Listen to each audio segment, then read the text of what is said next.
ఓ brand మాట తప్పుడు మనం తిప్పరని. అది స్వర్గీయ రాజశేఖర గారికి ఉంది, మళ్ళీ జగన్మోహన్ రెడ్డికి వచ్చింది ఆ వారసత్వం. అదే రీతిలో ప్రధానులు కూడా వచ్చారు.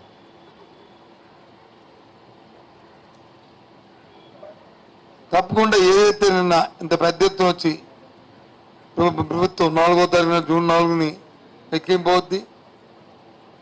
ఆ డేట్ కూడా ఇంకా రేపు రెండో అనౌన్స్ చేస్తాం. ఇక్కడికే జగన్మోహన్ రెడ్డి వస్తారు, ఇక్కడే ప్రమాణ స్వీకారం చేస్తారు విశాఖపట్నంలోనే.